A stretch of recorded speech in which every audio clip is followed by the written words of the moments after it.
सकते हैं। वो माइक से ऐलान कर रहा अगर आप लाठी डंडे लेकर टूटते हैं तो दंगे फसाद होते हैं। दंगे फसाद में नुकसान हमेशा गरीबों का होगा, पसमानदा मुसलमानों का। तो दलाल ही पैदा करोगे या कोई नेता पैदा करोगे इस धरती पर? जाट मुसलमान के साथ हो गया और फला के साथ हो गया और यादव MY का जो समीकरण था 90 के तक, मोहन भागवत जी को राष्ट्रपिता कहने वाले उसी मेवात के हैं मौलाना। अब वही खट्टर जी के साथ खड़े होते हैं और जिस मस्जिद में हमला हुआ वो मस्जिद भी उन्हीं की निगरानी में। दिन के उजाले में उसकी दुकान में आग लगा दी गई, कोई कार्रवाई आग लगाने वालों पर नहीं है। यदि वो प्रिवेंशन ऑफ एट्रोसिटी एक्ट के दायरे में होते तो आग लगाने वाला जेल में होता। छोटे मोटे कारोबारी जो हैं वो उसी सेक्शन के हैं और वही इस चपेटे में आते हैं। रोजी रोटी भी उन्हीं की छीनी जाती है और अब बुलडोजर भी उन्हीं पर अगर चल रहा है।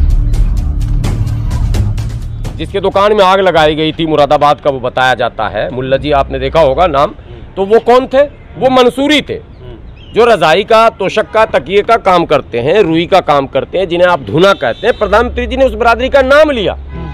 अब दिन के उजाले में उसके दुकान में आग लगा दी गई, कोई कार्रवाई आग लगाने वालों पर नहीं है। यदि वो प्रिवेंशन ऑफ एट्रोसिटी एक्ट के दायरे में होते तो आग लगाने वाला जेल में होता और जमानत के लिए झकता रहता, जमानत नहीं मिलती। आप एट्रोसिटी एक्ट में शामिल करने की बात कर रहे हैं, लेकिन कानून तो बनाया है, बाबा साहब के कानून में बाबा का बुलडोजर शामिल कर दिया है उसी समाज के लिए जिसके आप हक की बात कर रहे हैं। यही बात तो देश के सामने साफ हो और उन कथित तौर पर पसमानदा नेताओं के सामने भी साफ हो कि हमारे कुछ पसमानदा नेता जरूरत से ज्यादा एग्रेशन में आकर मोदी जी के एक भाषण के मात्र से प्रोग्राम पर प्रोग्राम कर रहे हैं, कसीदे पर कसीदे पढ़ रहे हैं। मैं जरा सा दूसरे ढंग का आदमी हूँ, मैं कभी भी किसी कथन पर भरोसा नहीं करता, मैं काम पर भरोसा करता हूँ।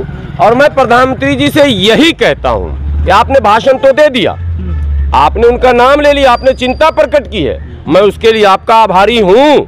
मैं इसके लिए दिल की गहराइयों से आपका आभार प्रकट करता हूँ कि स्वतंत्र भारत में किसी पहले प्रधानमंत्री ने पसमानदा मुसलमान का नाम तो लिया, लेकिन प्रधानमंत्री जी जितने भी दंगे फसाद होते हैं, जितने भी मॉब लिंचिंग होते हैं, वो इन्हीं बिरादरियों के होते हैं। क्योंकि सड़कों पर यही रेड़ी पटरी, जल्ली पल्ली, धनिया मिर्ची जो भी आप देखते हैं, मुर्गा मछली बेचने वाले, फल बेचने वाले, ये सब वही उसी सेक्शन के हैं। टायर पंचर बनाने वाले, छोटे मोटे कारोबारी जो हैं वो उसी सेक्शन के हैं और वही इस चपेटे में आते हैं। रोजी रोटी भी उन्हीं की छीनी जाती है और अब बुलडोजर भी उन्हीं पर अगर चल रहा है। जो है वहाँ पंचायत हो रही है, सभाएं हो रही है, कह रहे हैं कि मुसलमानों को, जो रेडी पटरी की आप बात कर रहे हैं, टायर पंचर वाले, किसी मुसलमान को हरियाणा में अब नहीं रहने देंगे, गांव में नहीं घुसने देंगे। ये सीधा ऐलान हो रहा है, वो वीडियो भी वायरल हो रहा है, वो जुलूस भी। मैं यही तो कह रहा हूँ, देश का मालिक जो होता है, देश का गार्जियन कौन है? देश का गार्जियन देश के प्रधानमंत्री है। तो गार्जियन अगर देख रहा है, सुन रहा है, और अगर उस गार्जियन को चिंता नहीं है, इतनी बड़ी आबादी के बारे में अगर देश का मालिक देखने के बाद, सुनने के बाद भी खामोश है, तो ये तो चिंता का विषय है। इसलिए मैं आप लोगों के माध्यम से आदरणीय प्रधानमंत्री जी से विनती पूर्वक कह रहा हूं कि आप या तो पसमानदा शब्द का इस्तेमाल बंद कर दें, और अगर करते हैं तो उनके लिए कानूनी कवच दें। क्योंकि हमने 70 वर्षों तक जो वोट दिया, ये जग जाहिर है, हमने कांग्रेस को वोट दिया, कांग्रेस ने हमें रोजी रोटी नहीं दिया, रिकॉर्ड है, डेटा हमारे पास, बल्कि रोजी रोटी हमारी छीनी। ये डेटा है, ये रिकॉर्ड है, हमारी रोजी रोटी छीनी गई कांग्रेस के शासनकाल में।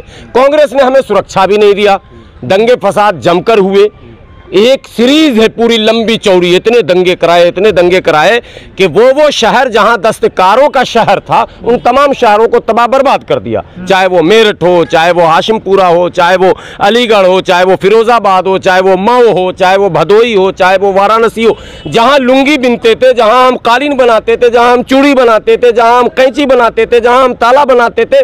भागलपुर बिहार का जहां रेशमी चादर एशिया फेम था, और यही दस्तकार पसमानदा मुसलमान सारी बिरादरी के लोग, जिन्हें आप जुलाहा कहते हैं, यही बुनते थे।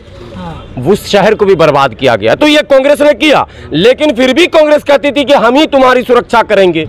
लेकिन उसमें फेल हुआ। कांग्रेस को हटाया हम लोगों ने, समाजवादियों को मौका दिया कि ये कांग्रेस से ना हो पाएगा भाई, समाजवादी सुरक्षा करेगी। तो समाजवादी आ गई। समाजवादी मतलब समाजवादी उत्तर प्रदेश वाली सिर्फ नहीं, समाजवादी विचारधारा की वो तमाम पार्टियां आई। देवगौड़ा उधर आ गए कर्नाटक में, उधर एनटी रामा राव आ गए आंध्रा में, उधर नीतीश कुमार लालू आ गए बिहार में, उधर कम्युनिस्ट पार्टी थी। तमाम राज्यों में बदलाव जो आया उसमें हमारी भूमिका थी। हम कांग्रेस से मुक्त होना चाहते थे।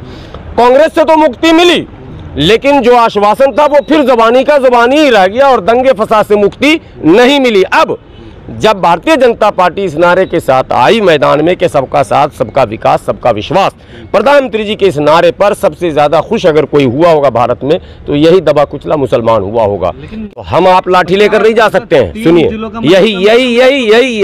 यही मैं कह रहा हूँ, दोनों से मतलब वो सो कॉल्ड पसमानदा के लीडरों से भी कहता हूँ कि आप बात करना तो सीखिए, प्रधानमंत्री से, सरकार से बात करना तो सीखिए। बात करने का तरीका क्या है, क्या आप चाहते हैं? जानते क्या हो रहा पसमानदा मूवमेंट में? पसमानदा मूवमेंट में हिस्सेदारी के नाम पर चमचागिरी शुरू हो गई है।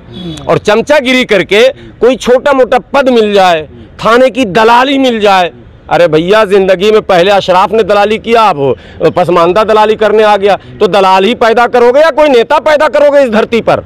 नेता का काम है सरकार से बात करना। हम यही बार बार कर रहे हैं। हमने लिखत दे दिया, 20 लेटर हमने प्रधानमंत्री को दिया। हम डायलॉग करना चाहते हैं और हमें यकीन है कि प्रधानमंत्री जी बुलाएंगे, डायलॉग होगा और माहौल बेहतर होंगे। देखिए, गार्जियन जो है प्रधानमंत्री, मसले का हल वही कर सकते हैं। हम लाठी डंडे से मुकाबला नहीं कर सकते हैं। वो माइक से ऐलान कर रहा, अगर आप लाठी डंडे लेकर टूटते हैं तो दंगे फसाद होते हैं। दंगे फसाद में नुकसान हमेशा गरीबों का होगा, पसमानदा मुसलमानों का होगा। और हो भी रहा है, दिख भी रहा आपको, ये नहीं कि नहीं दिख रहा। हरियाणा हिंसा में मुसलमानों का समर्थन के लिए जाटों ने मतलब कदम बढ़ाया और कहा वो एक पॉलिटिकल मैटर है, हम इन्हें अकेला नहीं छोड़ेंगे। नहीं, ये सब पॉलिटिकल मैटर है। मैं इन सब चीजों पे भरोसा नहीं करता। ये 2-4 नेताओं के बयान होते हैं। जब किसान आंदोलन हुआ तो 10-20 मौलाना भी पहुंचे कि हम किसान को भी अकेला नहीं छोड़ेंगे, और लोगों ने काफ़ी मदद भी की, भंडारा भी चलाया, सब कुछ किया, मंच पे भाषण भी किए। अभी पहलवान बैठी थी, उसमें भी कई संगठन आए थे, कौमेवाद के लोग भी आए थे। उसी का खाना पूर्ति जाटों ने कर दिया। ये पॉलिटिकल भाषा है। ये समस्या का समाधान नहीं कि जाट मुसलमान के साथ हो गया और फला फला के साथ हो गया और यादव MY का जो समीकरण था 90 के दशक में, जब वो ध्वस्त हो गया तो जाट और मुस्लिम क्या आप खाक चलाओगे? कहा जाता था यादव मुस्लिम भाई भाई दोनों जैसे दूध मलाई। अब न मलाई रही न दूध रही, दूध फट गई। सारे मैंने जो यादव जी हैं वो सब भाजपा के वोटर हैं। मैं जिस गांव से आता हूं वहां यादव तो लठ लेके भाजपा को वोट डलवाता, ये मैं कैमरे पे कह रहा हूं, और न डालने पर दंगा फसाद कर देता। बजरंग दल का सबसे बड़ा नेता यादव ही है। बिट्टू बजरंगी खुद जो है अभी जो सबसे ज्यादा फेमस मोनू मानेसर, वो भी यादव है।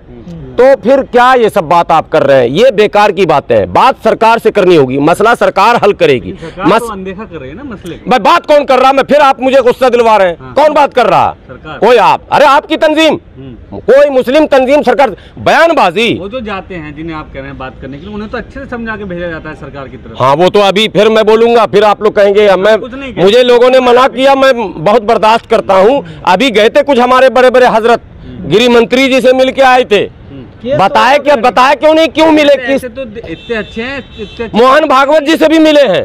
ठीक है, और वो देखे, अरे अभी आप बोलते बोलते याद आ गया, मोहन भागवत जी को राष्ट्रपिता कहने वाले उसी मेवात के हैं, मौलाना और वही इलियासी साहब। वही खट्टर जी के साथ भी, वही खट्टर जी के साथ खड़े होते हैं। और जिस मस्जिद में हमला हुआ वो मस्जिद भी उन्हीं की निगरानी में है। वो ऑल इंडिया इमाम काउंसिल के राष्ट्रीय अध्यक्ष भी हैं। सरकार से क्यों नहीं बात हो रही है भाई? क्यों नहीं सरकार के पास वो प्रतिनिधि मंडल जा रहा है? क्यों नहीं प्रधानमंत्री जी से सीधी सीधी बात हो रही है? क्यों नहीं गृह मंत्री जी से बात हो रही है? भाई, इस तरह का माहौल अगर देश में रहेगा, बार बार एक वर्ग को यदि ये इस बात का आप एहसास दिलाएंगे कि तुम असुरक्षित हो, तुम हमारे रहमो करम पर हो, तो असुरक्षा का जो भाव होता है वही लोगों को अलगाव की तरफ ले जाता है, और जो अलगाव की तरफ ले जाता है वही आतंकित कर देता है, और देश में सिविल वार की बुनियाद पर जाती है, जो कि किसी भी सच्चे देश प्रेमियों के लिए सही नहीं है। बहैसियत भारतीय और इस देश से प्रेम करने वाले होने के नाते, और बहैसियत मुसलमान, मैं फिर कैमरे पर कह रहा हूं, वार्ता वार्ता और वार्ता, बगैर डायलॉग के कोई मसले का हल नहीं है। सुनिए, बड़े बड़े हमारे यहाँ एक मसला नहीं है, इतना बौखलाहट है मुसलमानों में। एक पत्रकार है अभिसार शर्मा, एक खबर पूरी जिंदगी में उसने मोदी जी के पक्ष में नहीं चलाया, एंटी टोटल, और टोटल उसको मुसलमान ही देखता है ना, 95% मुसलमान ही व्यूअर भी है, और पैसा चीन से आता है, ये खुलासा हो चुका है, चीन से पैसा आ रहा, न्यूज क्लिक का हो गया खुलासा। अभिसार शर्मा आ गए ना लाइन में। अब सुनिए, चीन भारत का दुश्मन है या दोस्त है?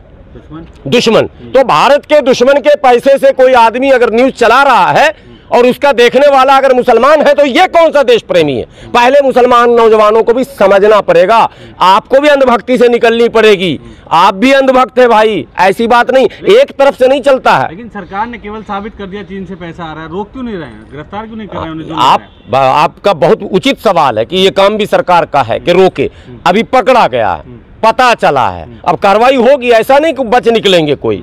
सोर्स जब एक बार मिल जाता है ना, तो वो सरकार एक बार जब पकड़ेगी तो जम के ही पकड़ेगी। तो सोर्स तो यहाँ पे भी मिल रहा है ना कि हरियाणा हिंसा में मोनू मानेसर और बिट्टू बजरंगी का बहुत बड़ा हाथ माना जा रहा है, लेकिन दंगाइयों के नाम पे बुलडोजर देखिए ना आप किधर चल रहा है। मौलाना साद के हथियारों पे अभी तक बुलडोजर नहीं चला है अपने घरों पे। मैं बिल्कुल इस बात से सहमत हूँ। मैं आदरणीय प्रधानमंत्री, आदरणीय गृहमंत्री से आपके चैनल के जरिए विनती करता हूँ कि आप इन चीज़ों पर गंभीरता पूर्वक विचार करें कि क्या सरकार के द्वारा पुलिस के संरक्षण में चलाए गए बुलडोज़र या चलाए गए अभियान में केवल माइनॉरिटी ही प्रभावित होंगे, या खुलेआम उनको गाली बकने वाले, उनको धमकी देने वाले, गोली बंदूक पिस्तौल लेकर घूमने वाले और तरह तरह के हथियार लहराने वाले और अमर्यादित नारे लगाने वाले लोग भी आपके हत्थे चढ़ेंगे या नहीं चढ़ेंगे? देश को इस बात की प्रतीक्षा है। स्पेशली भारत के अल्पसंख्यक टकटकी भरी निगाहों से देख रहे हैं। क्या आप जो सबका विश्वास की बात करते हैं,